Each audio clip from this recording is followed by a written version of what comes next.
그리스도인과 비그리스도인의 차이점을 보면 여러 가지가 있을 수 있겠지만 죄에 대한 인식이 극명하게 달라지는 것을 보게 돼요. 그리스도인은 자신이 죄라는 근원적인 병에 걸려서 스스로 치료될 수 없는 안 좋은 상태, 최악의 상태라는 것을 아는 사람들이고, 비그리스도인들은 죄와 나는 크게 상관이 없다고 생각을 하거나, 혹은 죄와 상관이 있다 하더라도 나의 어떠한 선행을 통해서 그 죄를 덮을 수 있을 정도의 크기라고 생각을 하고 있는 거예요. 비그리스도인들 중에서 많은 사람들이 말하기를 세상에 선행이 있다는 것은 신 또한 그 선행을 좋아하기 때문이다라고 생각을 합니다. 신이 선을 좋아하기 때문에 세상에 선이 있기 때문에 당연히 선행하는 사람들을 신은 기쁘게 받아줄 거고 그 사람들을 구원하실 것이다, 이렇게 얘기를 해요. 철학자들 중에서 그런 말을 많이 하죠. 아름다움이 있다라는 것은 신이 아름다움이 있다는 것이고, 선행이 있다는 것은 신이 선하다는 뜻이다, 여기까지는 인정을 해요. 그래서 선을 행하면 신이 받아줄 것이다, 이렇게 생각을 합니다. 하지만 선이 무엇이고 죄가 무엇인지 모르고 있기 때문에 그런 말을 하게 되는 거예요. 선은 참 선이신 하나님 안에 있을 때만 그 선이 인정이 되어져요. 참 선이신 하나님 안에 있을 때 굉장히 영역적이라는 거죠. 그리고 참 선이신 하나님 밖에 있을 때는 이것을 악이라고 하고 죄라고 합니다. 성경은 인간이 하나님을 힘입어 살고 움직이는 존재로 창조되었다고 말씀을 하고 있어요. 사도행전 17장 28절을 보겠습니다. 우리가 그를 힘입어 살며 기동하며 존재하느니라. 너희 시인 중 어떤 사람들의 말과 같이 우리가 그의 소생이라 하니. 자, 그렇다면 하나님을 떠나면 존재로 인정이 안 된다는 거죠. 하나님을 힘입어서 살고 기동하며 존재한다고 했는데 하나님을 떠난 상태에서는 존재로 인정이 안 된다는 거예요. 존재가 없음, 즉 없음이란 뜻이죠. 그래서 하나님이 사람을 만드실 때 흙으로 만드시고 그에게 생기를 불어넣으시니 그제서야 사람이 되었다, 이렇게 말씀을 합니다. 그런데 하나님의 호흡이 끊어진 상태인 흙에 불과한 사람이 있다면 그건 그냥 흙인 거죠. 흙, 무가치한 존재. 무가치한 존재니까 존재가 없음이라고도 볼 수가 있는 거예요. 창조주 하나님과의 관계를 떠나서 스스로 존재하려고 하는 피조물의 상태를 죄라고 하고 그 상태를 무가치함이라고 하는 거예요. 육신의 아버지를 모른 채 아버지를 섬기지도 않고 외면하는 사람을 우리는 불효자, 무가치한 자라고 합니다. 이와 같이 우리가 하나님의 소생이라면 그 하나님과의 관계를 인정치 않고 하나님을 외면하고 모른 채 한다면 그 사람을 바로 무가치한 자, 존재 없음이라고 하는 것과 마찬가지인 거예요. 이렇게 하나님을 떠난 죄인의 상태를 신학적 용어로 전적 부패의 상태다, 이렇게 얘기를 해요. 전적 타락, 전적 부패. 이는 하나님께 나아가려는 시도조차 할 수 없는 전적 부패인 상태를 말을 하는 거예요. 11절 보시면 깨닫는 자도 없고 하나님을 찾는 자도 없다라고 말씀을 하고 있습니다. 깨닫는 자도 없고 하나님을 찾는 자도 없다. 무엇을 깨닫지 못할까요? 자기가 죄인이라는 것을 깨닫지를 못해요. 자기가 죄인인 줄을 모르니까 하나님을 찾을 필요성도 못 느끼고 찾지도 않아요. 스스로 해결할 수 있다고 생각하기 때문에 그렇습니다. 자신이 죄인인지도 모르는 상태에서 하나님을 찾았다라고 하는 사람들도 종종 보게 돼요. 하지만 그것은 하나님이 아니라 자기들의 소원이나 들어줄 하나의 우상을 찾았다라는 말이 되는 거예요. 이 우상 찾아놓고 나는 하나님을 찾았다라고 하는 거죠. 주님께서도 말씀하시기를 건강한 자에게는 의사가 쓸데없고 병든 자에게라야 의사가 쓸데있느니라. 나는 의인을 구하러 온 것이 아니요 죄인을 구하러 왔노라, 이렇게 말씀하셨어요. 건강하다고 생각하는 자, 병이 있음에도 불구하고 정기검진을 받아보지 않아서 자기가 건강하다고 생각을 하는 거죠. 그 의사에게 도움을 구하질 않아요. 자기는 병에 안 걸렸다고 생각하니까. 마찬가지입니다. 모든 사람들이 죄인이라고 성경은 얘기하고 있어요. 의인은 없나니 하나도 없다라고 말씀하고 있습니다. 그런데 자기가 죄인임에도 불구하고 죄라는 병에 걸린지를 모르고 의롭다고 생각하기 때문에 영혼의 의사이신 예수 그리스도를 찾지를 않는 거예요. 깨닫지도 못하고 찾지도 않는 모습이 인간들의 전적 부패의 상태라는 것을 보여줍니다. 성경은 인간이 하나님의 형상대로 창조된 피조물이라고 설명을 하고 있습니다. 창세기 1장 27절에서는 하나님이 자기 형상, 곧 하나님의 형상대로 사람을 창조하시되 남자와 여자를 창조하셨다, 이렇게 말씀을 하고 있습니다. 하나님의 형상대로 만들었다는 말은 하나님과 유사한 점이 있다라는 거예요. 하나님과 유사한 점이 있다. 창세기 1장 31절 보시면 하나님이 지으신 그 모든 것을 보시니 보시기에 심히 좋았더라라고 하면서 인간을 창조하시고 나서 하나님이 심히 좋아하셨다라고 말씀을 하고 있습니다. 왜 그럴까요? 제가 예담이를 보면서 예담이가 저하고 닮은 모습을 보면서 굉장히 좋아해요. 얼굴이 닮았어요. 굉장히 좋죠. 하나님이 왜 심히 좋았을까요? 하나님의 형상을 간직한 사람을 만드시고 그 사람이 하나님을 대표하여서 하나님을 나타낼 수 있는 자로 만들어 놓으셨기 때문에 하나님이 심히 좋았더라라고 말씀을 하는 거예요. 물론 자연 만물을 통해서도 하나님의 아름다움과 공의로움들이 나타나지긴 하지만 사람의 모습을 통해서 하나님의 모습이 가장 잘 드러나고 있기 때문에 하나님이 심히 좋았다라고 말씀을 하셨어요. 죄를 짓지 않은 처음의 인간 상태는 순결했고 거룩했었다는 말이에요. 그래서 처음 인간은 하나님을 투영하도록 만들어진 존재라는 거죠. 예를 들어서 미국에 있는 한국 대사를 통해서 한국이 어떠한지를 알게 되는 것과 마찬가지예요. 에덴 동산에 있는 사람을 통해서 만군의 하나님을 알게 되는 것과 마찬가지입니다. 그런데 죄를 지어서 하나님을 떠나게 되면서 하나님의 형상을 잃어버리게 돼요. 이게 전적 부패에 해당하는 말인데 좀 더 구체적으로 말씀드리면 이 하나님의 형상이 두 부류로 나눠질 수가 있어요. 두 부류. 하나는 구조적 의미에서의 하나님의 형상, 하나는 기능적 의미에서의 하나님의 형상. 자, 뭐라고요? 구조적인 의미, 그리고 기능적인 의미라는 거예요. 구조적인 의미에서 하나님의 형상이 뭐냐? 인간이 존재하는 데 필요한 감각과 마음과 교제 속에서 일어날 수 있는 대처 능력들, 그리고 아름다움들, 이런 것들을 얘기를 하는 거예요. 예를 들면 이성적인 것, 합리적인 것, 도덕적인 성품, 사회적인 교제 능력, 결정할 수 있는 권한, 그리고 미적인 감각, 이런 것들이죠. 이런 것들을 하나님께서 사람들을 부르실 때 은사와 재능들을 발휘해서 하나님께 헌신할 수 있는 그 기능을 얘기를 하기도 해요. 그래서 우리가 뭐 어떤 은사가 있다, 어떤 재능이 있다라고 말씀하잖아요. 구조적인 하나님 형상, 구조적이라는 거죠. 그럼 기능적인 하나님 형상이 뭐냐? 인간이 창조될 때 처음 소유했었던 영적인 특성들이에요. 예를 들면 하나님을 아는 지식, 의로움, 거룩함, 이런 거죠. 에베소서 4장 24절에서 사도 바울이 이렇게 얘기를 합니다. 하나님을 따라 의와 진리의 거룩함으로 지으심을 받은 새 사람을 입으라. 그러니까 이 새 사람을 입기 전에는 뭐가 없다라는 거예요? 의로움이 없고 거룩함이 없다는 거죠. 예, 이 기능적인 면이 타락을 할 때 사라져버린 거예요.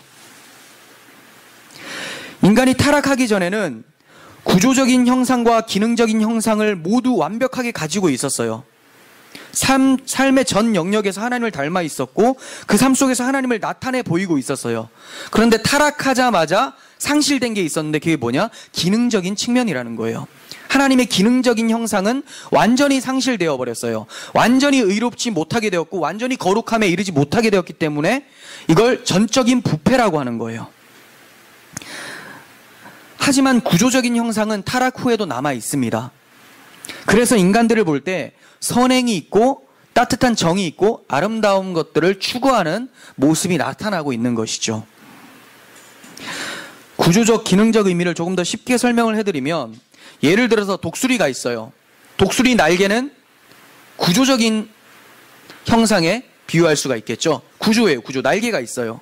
근데 날개가 있으나 날 수 있는 능력은 뭡니까? 기능적인 형상으로 말씀을 드릴 수가 있다는 거예요. 날개는 있는데 날지를 못해요.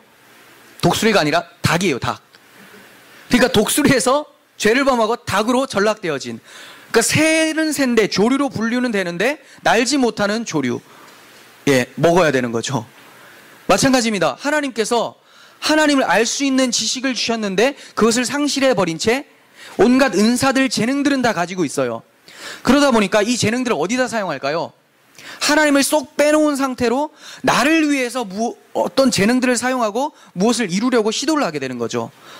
그러한 시도들은 아무리 선하다고 보여져도 그건 하나님 편에서는 너 자신을 위한 것이고 나를 떠난 상태에서 행하는 것이기 때문에 그건 선행이 아니라 악행이다, 죄다라고 하는 거예요. 우리가 생각할 때는 다른 사람들 도와주고 불쌍한 사람들 위로해주고 이런 것들이 선행이라고 볼 수가 있어요. 그렇지만 이건 구조적인 의미에서는 선행이지만 기능적인 의미를 뺀 상태에서 선행이기 때문에 하나님 보시기에는 악행이라는 거예요. 이해가 가십니까? 알맹이는 쏙 뺀 상태로 껍데기만 행한다라는 것이죠. 죄를 히브리어로 하마르티아라고 해요. 하마르티아. 화살이 관역에서 빗나가다라는 뜻이에요. 관역이 어딜까요? 하나님이죠. 네. 화살을 쏘는데 관역에서 빗나가요. 오히려 관역이신 하나님을 등진 채로 쏘니까 계속해서 빗나가는 거죠. 그런데 인간들은 관역이 아닌 곳에서만 쏘고 있으면서도 내가 일단 쏘고 있으니 그게 선행 아니냐라고 말을 하고 있는 거죠. 하나님 안에서 선을 행해야 되는데 하나님 밖에서 무엇인가를 많이 행해놓고 이게 선 아닙니까? 라고 할 때 하나님이 네 화살이 관역을 다 빗나갔느니라 이렇게 말씀하는 거예요. 이러한 선행 아닌 선행을 하나님은 바울을 통해서 이렇게 평가를 하고 계세요. 13절부터 보겠습니다. 그들의 목구멍은 열린 무덤이요 그 혀로는 속임을 일삼으며 그 입술에는 독사의 독이 있고 그 입에는 저주와 악독이 가득하고 그 발은 피 흘리는데 빠른지라 파멸과 고생이 그 길에 있어 평강의 길을 알지 못하였고 그들의 눈앞에 하나님을 두려워함이 없느니라 함과 같으니라. 네, 하나씩 살펴보겠습니다. 하나님 떠난 상태에서 무슨 일을 하는 모든 사람들의 모습을 하나님이 목구멍이 열린 무덤 같다, 목구멍이 열린 무덤 같다 이렇게 말씀을 하고 있어요. 왜 이렇게 표현하고 있냐면 유대인들은 시신을 바위 굴에다가 넣어서 장사를 지냈어요. 그러다가 시체에 살이 다 썩어지면 뼈만 간추려서 조상들의 뼈가 있는 곳에 모아둡니다. 그리고 그곳에 다른 시신을 다시 장사 지내고 또 썩으면 또다시 뼈만 간추리고 조상들의 뼈 놓는 곳에 모아둔다라는 거예요. 이렇게 시체가 썩을 때까지 놓아두는 그곳, 돌로 문을 막고 있어요. 근데 그 돌문을 옮겨놨을 때, 열었을 때 냄새가 어떻겠습니까? 시체 썩는 냄새가 나겠죠. 악취가 납니다. 우리들의 목구멍이 이 열린 무덤과 같다라고 평가를 하고 있는 거예요. 목구멍에 붙은 것이 혀죠. 그 혀로 사람을 속이고 심지어 하나님까지 속이려고 들어요. 그 혀를 저장해 놓고 있는 입술은 독사의 독이라고 얘기를 합니다. 독사의 독이라고 하니까 우리는 독사라고 하면 에덴 동산의 뱀을 떠올리게 돼요. 사람을 유혹해서 결국 패망의 길로 인도하는 역할을 입술이 하고 있는 거죠. 그 입에는 저주와 악독이 가득하다라고 합니다. 그리고 이러한 악을 머금고 있는 것들을 실어다 나르는데 최선을 다하는 것이 뭡니까? 발이에요, 발. 생명을 살리는 데는 한 발자국도 못 움직이면서 피 흘리는 데는 우사인 볼트도 울고 갈 정도의 속도를 가지고 있어요. 따라올 자가 없습니다. 말만 하면 사람을 패망의 길로 가게 해요. 왜 그렇습니까? 사람들은 하나님을 떠난 상태의 사람들은 다 자기들 안에서의 기쁨을 추구하려고 얘기하지 하나님께 나아가도록 하지 않죠. 오히려 하나님을 외면하고 잊혀지게끔 만드는 것이 사람들의 말이에요. 모두나 인문학을 보십시오. 하나님은 절대로 들어가지 않습니다. 그 상태에서 기쁨을 추구하려고 하다 보니까 피 흘리기에 빠른 발이 되는 것이고 그 입술에는 악독이 가득하고 독을 머금은 그런 소리가 나오게 되는 거예요.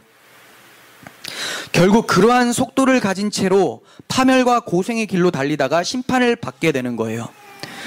목구멍에서 혀, 그리고 입술, 입, 그리고 발. 어디로 점차 옮겨가게 됩니까? 외부적으로 점차 옮겨가게 되죠. 이것은 인간들 안에 있던 것들이 밖으로 나오게 될 때 선한 것이라고는 조금도 찾아볼 수 없다라는 것을 설명을 하고 있는 거예요. 마태복음 15장에서 주님께서도 이렇게 말씀하십니다. 입에서 나오는 것들은 마음에서 나오는 것이다. 이것이야말로 사람을 더럽게 하느니라. 마음에서 나오는 것은 악한 생각과 살인과 간음과 음란과 도둑질과 거짓 증언과 비방이니 이렇게 얘기를 해요. 마음에서 이러한 것들이 나오니까 입으로 악한 말들이 나오게 되는 것이죠. 세례 요한이 바리새인들이 세례를 받으려고 나올 때 독사의 자식들아 이렇게 외칩니다. 왜 그럽니까? 그들이 겉으로는 율법을 잘 지키고 있지만 스스로를 어떻게 생각합니까? 의롭다고 생각을 하고 있는 거예요. 스스로 의롭다고 생각하는 그 마음이 하나님께서 보실 때는 교만한 마음이고 하나님을 떠난 악한 마음, 죄인이다 이렇게 말씀을 하고 있는 거죠. 독사의 특징이 그렇습니다. 뱀의 특징이 그래요. 마귀가 어떻게 생각을 합니까? 자기가 의롭다고 생각을 해요. 자기가 최고라고 생각을 합니다. 그래서 독사의 자식들아라고 하는 거예요. 자신들이 죄인이라고 여기지 않고 스스로 의롭다고 생각하며 하나님의 의를 무시하는 그러한 모습을 하나님께서는 독사를 그대로 떼닮았다 이렇게 얘기를 하고 있는 것이죠. 주님께서는 이들의 마음 상태를 시멘트로 발라놓은 무덤과 같다 이렇게 표현하고 있어요. 마태복음 23장 27절 보겠습니다. 화 있을진저 외식하는 서기관들아 바리새인들아 회칠한 무덤 같으니 겉으로는 아름답게 보이나 그 안에는 죽은 사람의 뼈와 모든 더러운 것이 가득하도다. 무덤을 시멘트로 발라놨어요. 하얗게 칠해놨습니다. 깨끗해요. 겉으로 볼 때 깨끗한데 열어보면 뭡니까? 무덤이라는 거예요. 악취가 나는 것이죠. 하나님을 떠난 인간들의 상태가 바로 이러한 상태라고 설명을 하고 있는 거예요.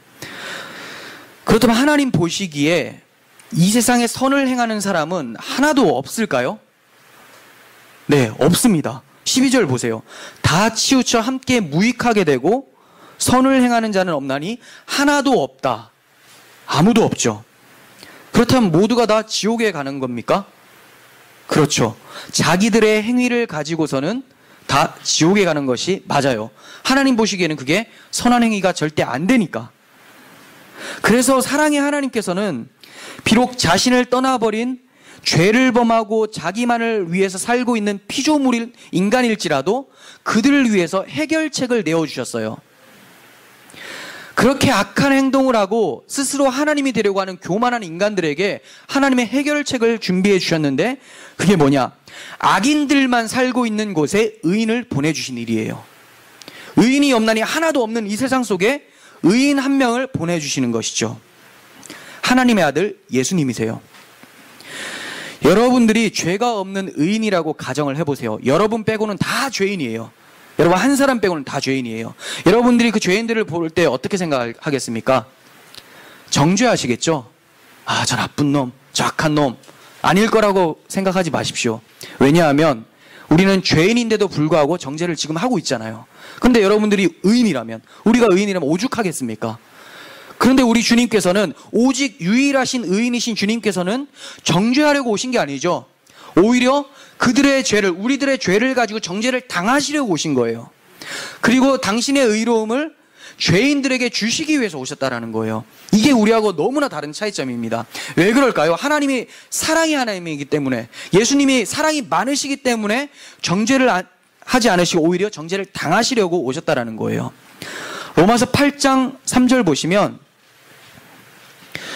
율법이 육신으로 말미암아 연약하여 할 수 없는 그것을 하나님은 하시나니 곧 죄로 말미암아 자기 아들을 죄 있는 육신의 모양으로 보내어 육신의 죄를 정하사 이렇게 말씀합니다. 자 보세요. 율법이 육신으로 말미암아 연약하여 할 수 없는 그것이 뭘까요? 율법으로는 인간을 의롭게 할 수 없다는 거예요. 죄를 드러낼 수는 있는데 그를 의롭게 할 수는 없다는 거죠. 아무리 인간이 율법을 지킨다 해도 율법의 정신은 그대로 쏙 빼놓은 채, 하나님은 빼놓은 채 율법의 껍데기만 행하고 있으니 외적으로는 율법을 잘 지키는 것 같아요. 거짓말도 하지 않고 11조도 하고 모든 걸 다 합니다. 그런데 하나님 사랑하는 마음은 쏙 빼놓고 이웃 사랑하는 마음은 쏙 빼놓은 상태로 겉으로만 행하기 때문에 그것을 율법을 지키지 않았다라고 하는 거죠. 그래서 율법은 사람을 의롭게 할 수가 없어요. 그런데 누가 할 수 있다고 합니까? 하나님은 하신다라고 해요. 하나님이 어떻게 하실까요? 자기 아들을 죄 있는 육신의 모양으로 보내어 육신의 죄를 정하사 이렇게 말씀합니다. 즉 죄 없는 하나님의 아들을 우리와 같은 죄인의 몸으로 보내셔서 죄 없으신 하나님의 아들이 우리 죄를 가지고 대신 죽게, 그래서 죄를 정하사라고 하잖아요. 정죄함을 받아서 십자가에서 죽으심으로 해결책을 내어놓으셨다라는 거예요. 그래서 하나님께 나아갈 수 있는 길이 열리게 됐어요. 하나님 앞에서 의롭다함을 얻게 되고 의로운 자만 하나님 앞으로 나올 수 있는데, 예수 그리스도의 의를 힘입은 사람들이 하나님 앞으로 나올 수 있는 길을 여셨다는 거죠. 이게 바로 복음이죠. 얼마나 기쁜 소식입니까? 예수님께서 음행 중에 잡혀온 여자를 가리켜서 어떻게 말씀하십니까? 사람들은 모세 율법에는 이 사람을 돌로 쳐 죽이라고 했는데 당신은 어떻게 합니까? 라고 물었을 때 주님께서 뭐라고 하십니까? 너희들 중에서 죄가 없는 자만 이 여자를 돌로 치라고 해요. 그 사람들이 양심의 가책을 받아서 다 떠나갑니다. 근데 누구만 남았어요? 예수님과 여자만 남았어요. 음행 중에 잡힌 여자. 그럼 이제 유일하게 죽일 수 있는 사람이 누굽니까? 율법에 입각해서 예수님만, 죄 없으신 예수님만 돌로 쳐 죽일 수가 있어요. 근데 쳐 죽였습니까? 그렇지 않아요. 나도 너를 정죄하지 않는다라고 말씀하시면서 다시는 죄를 짓지 말라고 말씀하세요. 그 말은 너의 죄를 가지고 내가 대신 십자가에서 죽겠다라는 것을 말씀하시는 것이죠. 예수님께서는 정죄를 하러 오신 것이 아니라 대신 정죄를 받으러 오신 것이고, 그를 믿는 자에게 의로움을 주시려고 오신 거예요. 다 치우쳐서 선을 행하는 자가 없어서 지옥행 열차를 타고 질주하고 있었는데, 그 질주를 온몸으로 막아 서셔서 열차를 멈춰 서게 하신 분이 바로 예수님의 십자가라는 것이죠. 이 사실을 믿고 예수님을 나의 대속자, 나의 구원자, 나의 주인으로 모셔야 하는 거예요. 이게 바로 그리스도인입니다. 그러니 그리스도인들은 자신들이 선을 행할 수 없는 죄의 상태였다라는 것을 깨닫는 자들이고, 다 자기 위주로 치우쳐서 행하는 모든 것이 무익하다라는 것을 아는 자들인 거죠. 다시 한번 보겠습니다. 12절. 다 치우쳐서 함께 무익하게 되고 선을 행하는 자는 없나니 하나도 없다. 네, 자기가 무익하다라는 걸 알고 자기가 하는 것은 선이 아니다라고 생각을 하는 사람들이 바로 그리스도인이라고 얘기를 하고 있는 거예요. 사도 바울은 자기에게 유익하다고 여긴 것들이 참 많았었고 자신이 하고 있던 일도 유익한 일이라고 생각을 하면서 했었어요. 빌립보서 3장 4절부터 보겠습니다.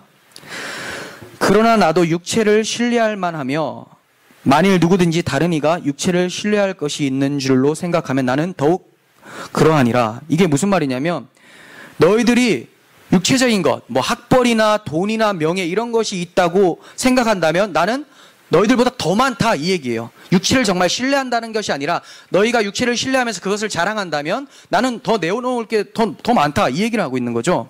그러면서 설명합니다. 5절에서 나는 8일 만에 할례를 받았고, 자, 9일도 아니에요. 7일도 아닙니다. 정확하게 율법대로 8일 만에 할례를 받았어요. 이스라엘의 족속입니다. 하나님의 택한 족속이죠. 베냐민 지파예요. 유다 지파도 아니고 베냐민 지파인데 왜 이렇게 얘기할까요? 사울 왕이 났었던 지파죠. 예, 베냐민 지파. 왕족이라는 거예요. 히브리인 중에 히브리인이다. 그리고 율법으로는 바리새인. 율법 잘 지키기로 소문이 났다는 거죠. 열심으로는 교회를 박해했어요. 어느 정도냐면 사람을 죽이면서까지 앞장섰었던, 하나님을 위한 열심이라면 최선을 다했었던 사도 바울이었다고 얘기를 합니다. 율법의 의로는 흠이 없는 자다. 무슨 말입니까?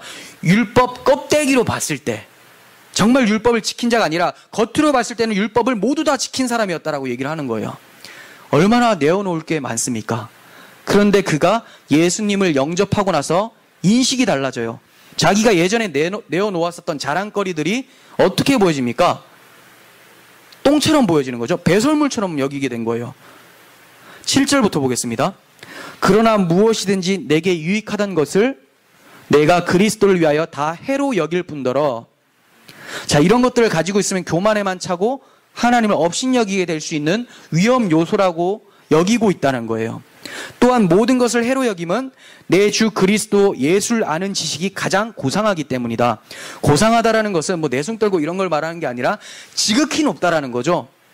내 주 예수 그리스도를 아는 지식이 가장 높기 때문에 내가 그를 위하여 모든 것을 잃어버리고 배설물로 여김은 그리스도를 얻고, 그것을 아무것도 아닌 것으로 여기는 자가 어떻게 됩니까? 그리스도를 얻게 돼요. 그리스도의 필요성을 깨닫게 되니까. 그 안에서 발견되려 함이니, 주님 안에서 사도 바울이 발견되게 한다는 거예요. 내가 가진 의는 율법에서 난 것이 아니요 오직 그리스도를 믿음으로 말미암은 것이니 곧 믿음으로 하나님께로부터 난 의라. 네, 아까 율법이 하지 못하는 그 의, 그거는 버린 거죠. 율법이 줄 수 없기 때문에. 그래서 어디서부터 얻었다고 합니까?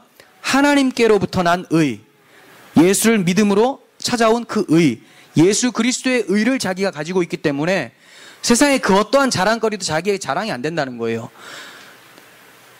자기가 자랑할 것이 있다면 예수 그리스도의 십자가만을 자랑하겠다고 사도 바울은 얘기를 했었습니다. 예수님을 믿는 자라면 자신이 무익한 자라는 것을 아는 자예요. 내가 가진 것도 다 무익하고 내가 행하는 것도 전혀 유익이 없다라는 것을 아는 자입니다. 죽도록 충성하고도 자기가 무익한 자라고 고백하는 것이 성도의 고백이에요. 나 된 것은 다 하나님의 은혜로부터 된 것임을 알기 때문에 스스로를 자랑할 수가 없어요. 무엇을 하고 나서도 하나님의 은혜 때문에 내가 이 일을 행하였군요. 하나님 감사합니다 하면서 하나님을 또 자랑하게 되죠. 무언가 그리스도인들은 많이 하면 할수록 누가 높아집니까? 자기 안에 역사하시는 하나님만 높아져요. 근데 오늘날 그리스도인들은 어떤 모습을 하고 있습니까? 무언가를 많이 하면 할수록 자기의 목만 딱딱해지고 자기만 높아지죠. 그것을 알아보지 못하는 목사님들에게 답답해하면서 어떻게든 자기가 했다는 것을 나타내기 위해서 슬쩍슬쩍 흘려냅니다. 여기 깨끗해졌네 막 이렇게 자기가 해놓고 깨끗해졌네 하면 누가 했죠? 아니 누군가 했겠죠. 그럼 사람들 수소문 끝에 자기가 했다는 걸 알게 되고 끝까지 몰라주면 서운해가지고 목사님한테 삐지고, 이게 지금 오늘날의 많은 그리스도인들의 모습 아닙니까? 그리스도인이라고 하는 사람들 중에서 자기가 유익하다고 생각하는 사람들이 많기 때문에 이런 모습이 나타나는 거예요. 만약에 자기가 유익한 자라고 생각을 한다면 이 사람들은 유대인들의 잘못된 모습을 그대로 답습을 하고 있는 거예요. 유대인들은 자신들을 의롭다고 여겼어요. 왜냐하면 이방 나라에 주시지 않은 율법을 자신들은 받았기 때문에 율법을 주신 이유를 어떻게 생각을 했을까요? 우리가 율법을 지킬 수 있는 자기 때문에 하나님이 주셨다 이렇게 여긴 거예요. 그게 아닌데 율법을 주신 목적이 뭡니까? 율법에 비추어 보니까 죄인이라는 것을 드러내기 위해서 주신 거죠. 너 이제 큰일 났다. 너 이제 죄인이야. 하나님 앞에서 심판받아야 돼. 이거 알게 하기 위해서 율법을 주신 거예요. 그런데 이들은 율법을 극복해 보려고 한 거죠. 바울은 율법을 그리스도께로 인도하는 초등교사라고 했어요. 초등교사. 즉 율법으로 죄를 깨닫게 되고 그 죄를 대속해 주실 수 있는 구원자 예수 그리스도를 대망하도록 주신 것이 바로 율법이라는 거예요. 율법을 통해서 자기가 죄인임을 깨닫고 죄를 처리해 주실 예수 그리스도를 바라보게 하는 것이 율법의 목적이었죠. 이렇게 구약 시대에도 율법이 아닌 예수님을 바라보게 하는 장치가 있었어요. 그게 바로 성막입니다. 흠없는 짐승의 희생이 없이는 결코 하나님을 만날 수 없는 죄인이라는 것을 알라고 주신 거예요. 그래서 율법을 통해서 십계명을 내가 못 지키는 자구나 알게 되고 성막에 가서 흠없는 어린 양을 잡고 제사를 드림으로써 성소로 나아갈 수 있도록 해주는 그 기능을 성막에 했었던 거예요. 즉 예수님의 역할이죠. 성막에서 제사하면서 감사해야 하고 흠없는 짐승이 의미하고 있었던 실체인 어린 양 예수 그리스도를 바라보게끔 하는 것이 성막의 역할인데, 이 성막의 역할조차도 이들이 왜곡하고 있었어요. 성막을 어떻게 생각을 했을까요? 이 어린 양이 아니면 나는 하나님께로 나아갈 수 없는 죄인이구나, 이거 알라고 주신 거잖아요. 하나님을 만날 수 있는 통로로. 근데 이들은 내가 율법을 잘 지켰는데 지키다가 하나 실수해서 못 지키면 심판받아야 되는데 성막에 가서 이 죄를 다 처리하라고 주셨고, 여기까지는 비슷해요. 그리고 나서 또다시 율법을 잘 지켜서 행하고 못하면 또 이 성막이 있으니까 어린 양이 대신 죄값을 처리해주고, 계속해서 율법을 극복하는 방향으로 성막을 해석을 한 거예요. 이해가 됩니까? 이게 맞는 것 같습니까? 이거 맞는 것 같게 여겨지면 안 돼요. 율법을 막 지켜서 하나님처럼 의로워져야지, 이렇게 해서 율법을 생각하시면 안 됩니다. 오늘날의 기독교인들 중에서 이렇게 율법을 생각하는 사람들이 참 많아요. 예수님은 내 죄를 처리해 주시는 분이에요. 나는 끊임없이 율법에 도전을 하고 실패하면 아유 주여 용서해 주세요라고 하면 이 죄를 다시 처리해 주시고 다시 무거운 짐을 안고 또다시 도전을 하는 거예요. 의로워져야지. 율법을 잘 지켜서 하나님 앞에 떳떳하게 내 의를 가지고 서봐야지. 그러다 넘어지면 예수님 감사합니다. 내 죄를 처리해 주셔서. 그럼 예수님은 어떻게 됩니까? 자기 죄를 처리하는 잔반 처리반밖에 안 되는 거예요. 하나님 앞에 율법의 의로 서게 됩니까? 아니잖아요. 하나님 앞에서는 예수 그리스도를 믿는 의로움으로 서게 되는 거예요. 그럼 율법은 뭡니까? 이것을 아는 자가 예수 그리스도의 의가 십자가를 통해서 왔다는 그 사실에 너무나 감격스러워서 율법이 하나님의 뜻이지 않습니까? 나를 사랑하시고 죽기까지 사랑하신 그 아버지의 뜻을 행하고자 하는 마음 때문에 구원받으려고 하는 것이 아니라 구원받은 감격이 너무나 커서 아버지의 뜻대로 살고자 하는 마음 때문에 하는 것이 율법을 지키는 행위예요. 이해가 가시죠? 그러니까 율법이 무겁지가 않아요. 구원받으려고 발버둥 치는 행위가 아니기 때문에. 구원은 예수 그리스도의 의로부터 주어지는 것이고 그 의를 가진 자는 율법을 행하는 모습이 자발적으로 열매 맺어 나타난다는 것을 말씀하는 겁니다. 유대인들은 완전 잘못 생각하고 있었죠. 계속해서 율법에 도전하라고 하나님이 성막까지 마련해 주셨다고 생각을 하고 있었던 거예요. 이런 유대인들의 율법적인 사고가 오늘날 교회 가운데 팽배한 신율법주의적인 사고예요. 우리가 율법을 행하다가 실패해도 그 죄는 예수님이 다 처리해 주시니까 우리는 계속해서 율법을 행하자. 네. 그러니까 교회 안에서도 이러한 사고를 가지고 있으니까 자기를 드러내는데 혈안이 되어 있어요. 왜냐하면 율법을 잘 지키면 누구의 의가 되는 거예요? 그 사람들은 내 의가 되는 거죠. 실수를 하면 예수님이 처리해주고 또다시 지키고 잘 되면 내 의가 되고, 그러다 보니까 사람들 앞에서도 자기 의를 드러내려고 혈안이 되어 있어요. 그런데 자기를 드러내는 데 걸림돌이 되는 사람들이 종종 등장을 하게 돼요. 내가 새벽 기도를 한 2시간을 하는데 어떤 사람이 3시간 하는 사람이 등장을 했어요. 걸림돌이 되는 거죠. 나보다 더 의롭네? 그래서 막 미워가지고 저 사람들한테 가서 저 사람 새벽 기도는 열심히 하는데 원래 삶은 저렇고 이렇고 막 얘기를 하다가 막 이간질을 하다 서로 싸우고, 어떻게든 자기보다 많이 하면 안 돼요. 자기가 2만 원을 헌금했는데 어떤 사람은 5만 원을 했어요. 야, 저 인간이 원래 뭐 밤에는 나이트를 가는 사람이고 막 어떻게든 이상한 소리를 내고 막 얘기를 합니다. 왜냐하면 자기 앞에 걸림돌이 되니까. 내 의를 높이는 데 있어서 이 사람은 너무 높은 산이에요.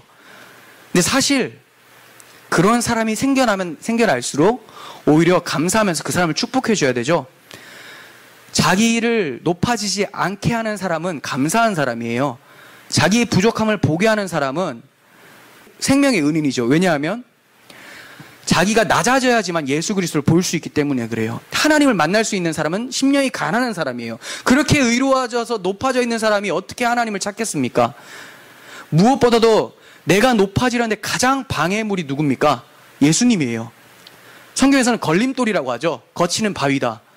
그러니까 이런 사람들은 그 예수님이 자기를 걸려 넘어뜨리려고 하니까 그 예수님을 자기 앞에서 제거를 해버립니다. 어떻게 제거를 할까요? 마음속에서 지워버리고 그 예수가 아닌, 성경적 예수가 아닌 자기의 의로움을 충분히 나타내줄 수 있는 다른 예수를 갖다 놓고 예수님이다라고 하는 거죠. 교회 안에 이런 내용들이 너무나 팽배하니까 주여라고 외치는데 그 주여가 서로 달라요. 어떤 사람은 술이 주여가 될 수도 있고 술주차, 어떤 사람은 진짜 주님일 수도 있고, 어떤 사람은 자기 욕망을 극대화시켜주는 그 사람이 주님이라고 생각할 수도 있고. 성경적 예수는 우리를 계속해서 꺾어버리시는 것이 예수님이죠. 아, 나는 부족하구나. 근데 꺾어주시는 데서 끝나는 것이 아니라 너는 부족하지, 그러니까 내가 너를 위해서 일을 할게 라고 하시는 그분이 성경에 말하는 예수 그리스도인데, 사람들의 타락한 심령에서는 그 예수를 받아들이는 것이 쉽지가 않아요. 자존심 상하잖아요. 나도 할 수 있는데, 나도 마치 의로울 수 있는데, 십계명을 하나부터 끝까지 다 잘 지킬 수 있을 것 같은데 예수님이 계속 아니라고 하니까 그 예수님은 마음에 들지 않는 거예요. 근데 생각을 해보세요. 십계명 중에서 사도 바울이 잘 지키다 걸린 게 하나 있었어요. 뭔지 아세요? 10번째 계명이죠. 다 잘 지킬 수 있어요. 뭐 하나님 외에 다른 신 섬기지 말라 하니까 뭐 다른 데서 제사 안 드리고 하나님만 뭐 예배하고 막 이런 사람들도 있고, 뭐 부모를 공경하니까 열심히 공경하는 사람도 있고, 남의 것을 도둑질하지 말라니까 도둑질 안 해요. 살인하지 말라 안 했습니다. 근데 사도 바울이 어디서 걸렸습니까? 남의 것을 탐하지 말라. 이거는 행위가 아니라 마음의 지금 움직임을 얘기를 하는 거잖아요. 탐심이 있는데 어떡해요? 저걸 갖고 싶은데, 저렇게 되고 싶은데, 탐심이 있는데, 여기서 걸려 넘어지는 거죠. 사도 바울은 이렇게 얘기를 합니다. 탐심이 곧 우상숭배니라. 즉 탐심을 가졌다면 1계명을 범하는 거죠. 하나님 왜 다른 신을 섬기지 말라 범한 거예요. 모두가 다 넘어질 수밖에 없습니다. 예수님이 그렇게 넘어뜨리고 나서 넘어진 상태에서 이제 내가 주는 의를 받아라라고 말씀하고 있는데, 사람들은 자기 자존심이 무너지는 것을 용납을 못하는 거죠. 근데 이게 용납되는 사람들이 혈통으로나 육정으로 난 사람들이 아니라 하나님께로부터 난 자들이다라고 하면서 성령을 받은 사람들이 이걸 아멘하게 되는 것이죠. 아, 주여 오시옵소서. 나는 부족합니다. 나는 못해요. 기독교인들 보면 세상 사람들이 봤을 때 굉장히 비겁해 보이기도 해요. 아니, 자기들이 못한다고 하면서 예수님만 붙들고 있으니 얼마나 남자답지 못한 모습인가. 근데 진짜 남자다운 모습은 뭐냐면 자기가 아니면 아닌 거를 인정하는 것이 진짜 멋있는 모습이죠. 근데 끝까지 할 수 있다라고 자만하면서 하나님의 심판 앞에 선다는 것이 얼마나 어리석은 행동입니까? 하나님께서 자기 아들까지 내어주시면서 우리에게 손을 벌렸는데 그 손을 쳐버리면서 나는 내 힘으로 서보겠다라고 하는 것, 그게 바로 하나님의 심판을 그대로 받게 되는 모습이라는 거예요. 참 성도는 아무리 자신이 선한 일을 열심히 한다고 해도 그 행함은 내 안에 계신 그리스도의 행위가 나타난 열매임을 고백하는 자들이에요. 그러니까 좋은 일을 성취하고 나서도 오히려 나 같은 죄인 가운데 이러한 열매를 맺어가시는 하나님의 긍휼하심과 열심에 감사드립니다 하면서 찬양하는 사람들이죠. 반면 나쁜 일을 했을 때는 내 안에 계신 그리스도의 행함을 방해하고 고집 피우는 죄악된 자신의 모습을 인정을 하고 그 죄에 괴로워하면서 오직 자신의 몸과 마음이 의의 무기로 주님께서 사용해 주시기를 간절히 바라면서 살게 돼요. 그러니까 쉽게 말하면 선을 행하면 내 안에 계신 주님이 행한 것이고 하나님 감사합니다. 악을 행하면 그렇게 예수님이 하지 말라고 해도 끝까지 악을 행하려는 내 죄악된 습관 때문에 행한 죄입니다 하면서 자기의 모습을 한탄하는 것이죠. 이게 바로 그리스도인이에요. 잘한 것은 하나님의 영광, 못한 것은 내 탓. 그러니까 계속 겸손해질 수밖에 없는 거죠. 영원히 죽을 수밖에 없는 큰 죄를 지은 것이 바로 우리들의 모습이에요. 해결이 안 되는 크기의 모습이었습니다. 대역 죄인이에요. 이 대역 죄인 가운데 기쁨의 소식이 들려지기 시작한 거예요. 예수 그리스도라는 복음, 율법으로는 취할 수 없는 의로움이 그 하나님의 의가 예수를 통해서 우리에게 주어졌다는 거죠. 이 소식이 여러분들에게 기쁜 소식으로 들려지십니까?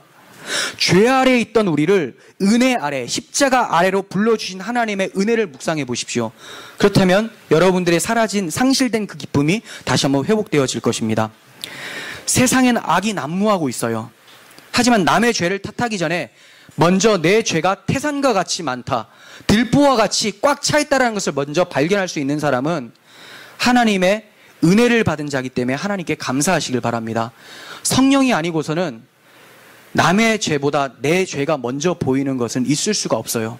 모두가 다 자기 죄는 보지 못하되 남의 티를 보고 들보라고 생각하면서 욕을 하고 비난을 합니다. 하지만 우리 가운데 내 죄가 더 크다고 여기고 있다면 그게 바로 하나님의 은혜의 증거라는 것입니다. 우리는 구원받을 자격이 전혀 없는 자이지만 하나님의 사랑이 십자가를 통해서 우리를 구원해 주셨어요. 이제 우리들의 목구멍과 혀와 입술, 입, 발을 통해서 오직 그리스도 예수의 십자가만이 자랑되어지기를 간절히 소원합니다. 기도하겠습니다. 하나님 아버지, 우리들의 모습은 하나님을 떠난 상태로 기능적인 하나님의 형상을 완전히 상실된 채로 시작이 되었습니다. 하지만 하나님께서는 우리를 지옥의 형벌로 그대로 두신 것이 아니라 자기 아들을 오히려 지옥의 형벌을 내리시고 자기 아들의 대속을 믿는 사람들에게 그 아들의 생명을 허락해 주셨습니다. 이제 우리가 주님 안에서 기능적인 하나님의 형상을 회복을 하고 하나님의 뜻에 맞게 우리가 가지고 있는 은사들, 재능들을 잘 사용할 수 있게 해주신 하나님의 은혜에 감사드립니다. 그럼에도 불구하고 여전히 연약하여서 넘어지기도 하고 유혹에 넘어가서 악을 행하는 우리들의 모습이지만 우리를 포기하지 않으시고 끝까지 우리를 그리스도를 닮는 성숙한 성도의 모습으로 이끌고 가시는 하나님의 손길을 보게 됩니다. 예수 그리스도와 같이 온전히 하나님의 의의 무기로 사용되어지는 우리 모두가 되게 하여 주시옵소서. 예수님의 이름으로 기도합니다. 아멘.